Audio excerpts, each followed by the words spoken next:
Selamat siang adik-adik semua. Siang. Ya, pertama-tama kakak ucapkan selamat datang di Museum Nasional, Museum Kebanggaan Indonesia. Tak kenal maka tak sayang, maka kakak izinkan kakak untuk memperkenalkan diri. Nama kakak Kananda Setiawan, saya dipanggil Kak Aan. Kali ini kakak akan menjadi pemandu kalian untuk berkeliling dan mengeksplorasi yang apa aja sih yang ada di Museum Nasional. Nah, adik-adik, kakak bertanya, apakah ini benar rombongan dari SMA Negeri 2 Surabaya? Iya. Ya.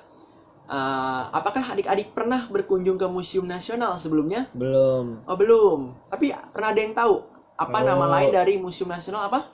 Museum Gajah. Ya, betul banget, Museum Gajah. Karena mengapa disebut sebagai museum gajah? Karena di depan gedung Museum Nasional terdapat patung gajah perunggu, adik-adik. Ini merupakan pemberian dari Raja Chulalongkorn atau Rama kelima dari Thailand yang pernah berkunjung ke museum ini pada tahun 1871. Nah, adik-adik, tidak hanya sampai di situ. Eksistensi atau nama dari Museum Nasional ini merupakan awalnya berdirinya suatu lembaga atau organisasi Belanda, adik-adik, yang bernama Batavia's Genootschap van Kunsten en Wetenschappen. Sulit ya adik-adik ya. Atau yang biasanya lebih disingkat dengan BGKW. Ini didirikan oleh pimpinan Belanda yang bernama JCM Radermacher pada tanggal 24 April 1778. Dan tanggal tersebut merupakan cikal bakal berdirinya Museum Nasional, adik-adik. Nah, pada awalnya Museum Nasional ini berdiri di Jalan Kali Besar. Nah, karena masuknya pemerintah Inggris pada tahun 1811 sampai 1816 di bawah pimpinan Sir Stamford Thomas Raffles, dan di mana tempat yang sebelumnya di Kali Besar dipindah adik-adik ke Jalan Majapahit nomor 3, Jakarta Pusat, yang sekarang merupakan gedung Sekretariat Negara. Setelah masanya habis Inggris di Indonesia, kembali lagi masa penjajahan Belanda. Kemudian dipindahkan kembali adik-adik dari Jalan Majapahit nomor 3, dipindahkan ke Jalan Medan Merdeka Barat nomor 12, tempat di mana Museum Nasional ini berdiri sekarang, kayak gitu. Nah, adik-adik, jadi Museum Nasional ini terdiri dari 3 gedung ya adik-adik. Gedung A yaitu gedung lama yang adik-adik masuk, kemudian itu gedung A. Kemudian sekarang ini kita ada di gedung B atau gedung baru atau gedung Arca. Ini diresmikan oleh Bapak SBY pada tanggal 26 Januari 2009.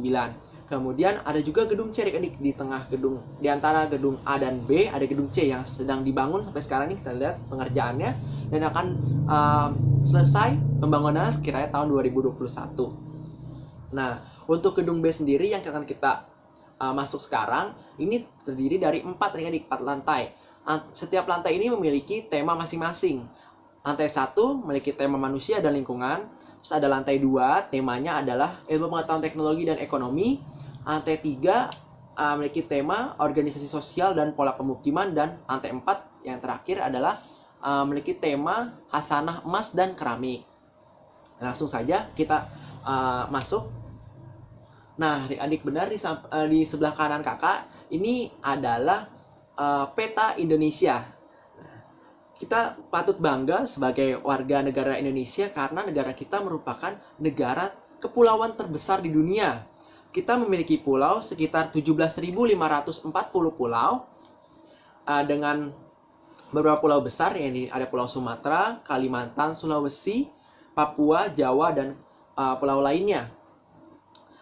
Dengan keanekaragaman suku bangsa, sekitar 714 suku bangsa, ini berdasarkan BPS tahun 2010 adik-adik.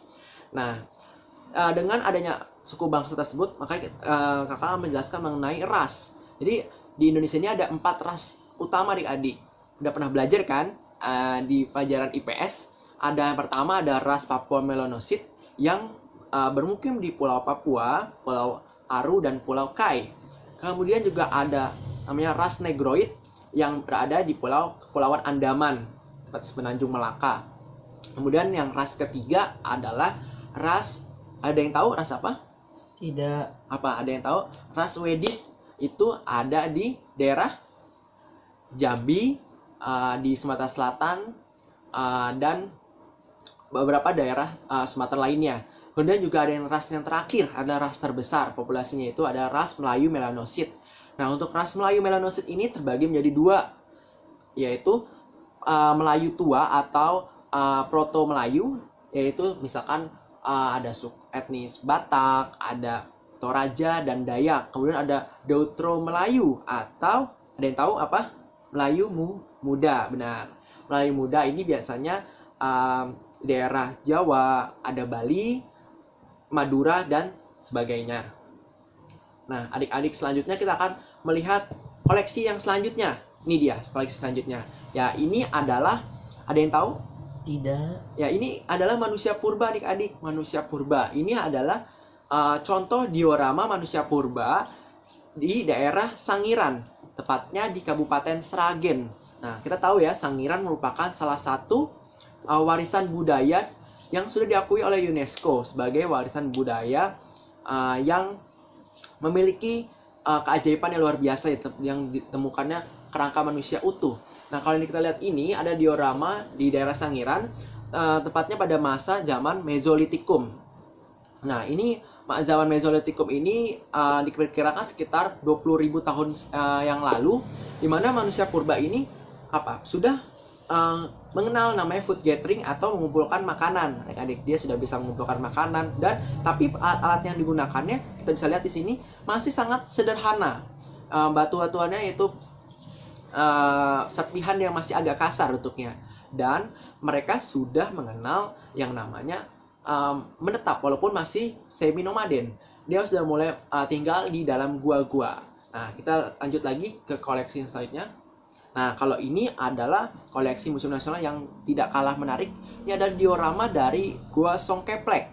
Nah, Gua Songkeplek ini berada di Pacitan, Jawa Timur, di mana di dalam gua ini sangat indah, teman-teman. Kita bisa melihat digambarkan stalagmit yang sangat cantik, dan di dalam gua tersebut menyimpan berbagai media penguburan pada manusia purba. Jadi sudah menjelaskan gitu bahwa manusia purba sudah mengenal penguburan. Kita lihat di sini di bawah kita ini dia ada dua kerangka manusia.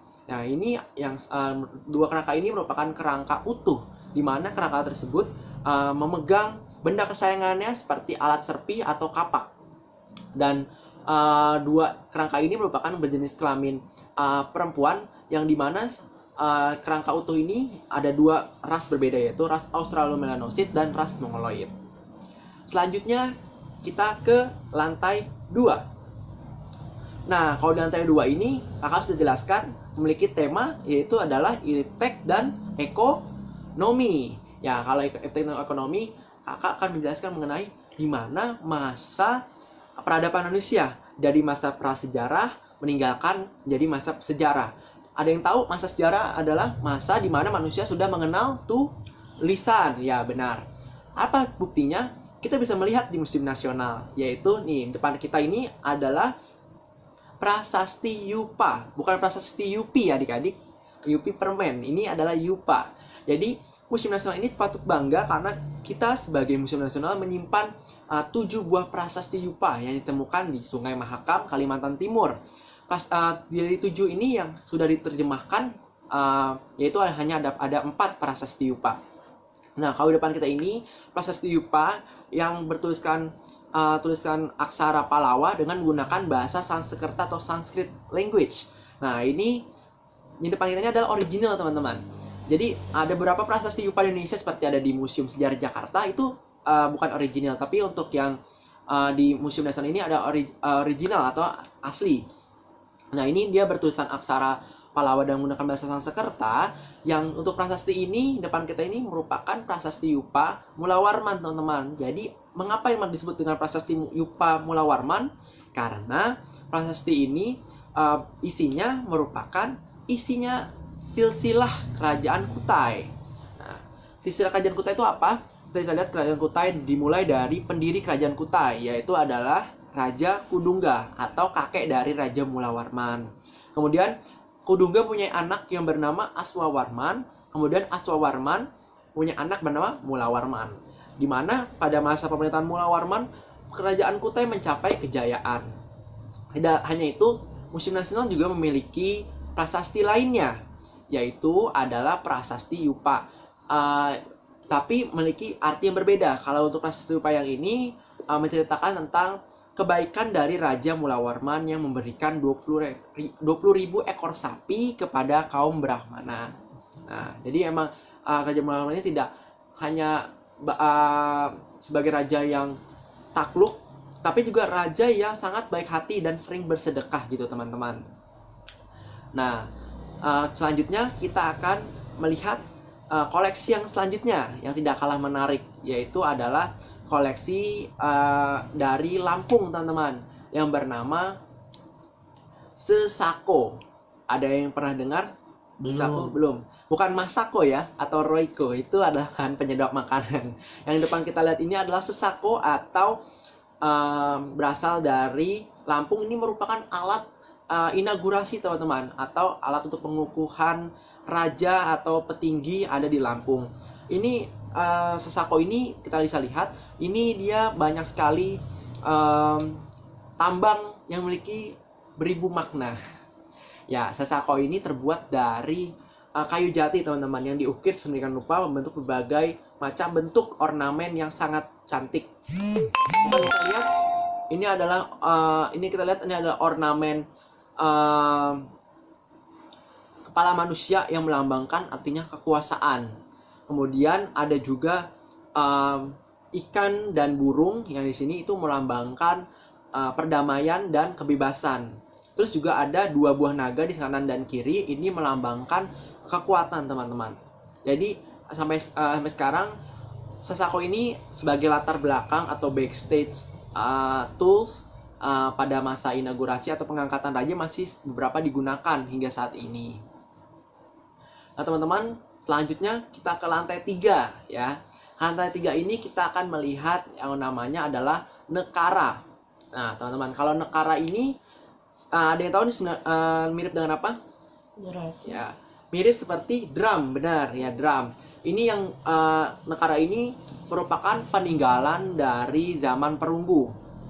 Nah, nekara ini digunakan pada saat zaman tersebut digunakan untuk upacara, yaitu upacara pemanggilan hujan.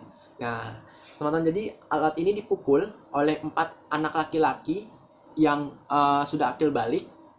Kemudian dipukul menggunakan buku mantra, dan ini dilaksanakan di beberapa wilayah, tepatnya yang untuk jenis nekara ini ada di Pulau Sangiang di Nusa Tenggara Timur. Ini merupakan nekara ini merupakan perpaduan dari budaya Dongson. Diperkirakan sekitar abad ke-3 Masehi, teman-teman.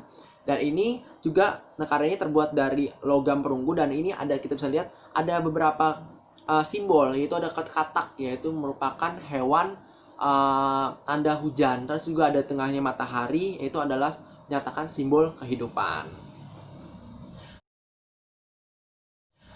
Baik adik-adik sekalian, ada beberapa koleksi kakak sudah jelaskan pada kesempatan kali ini, dan terima kasih atas perhatian adik-adik untuk kita sudah ikuti tur kali ini. Kurang lebihnya mohon maaf. Terima kasih sudah berkunjung ke Museum Nasional, dan jangan kapok untuk perkunjungan selanjutnya. Selamat siang dan sampai jumpa.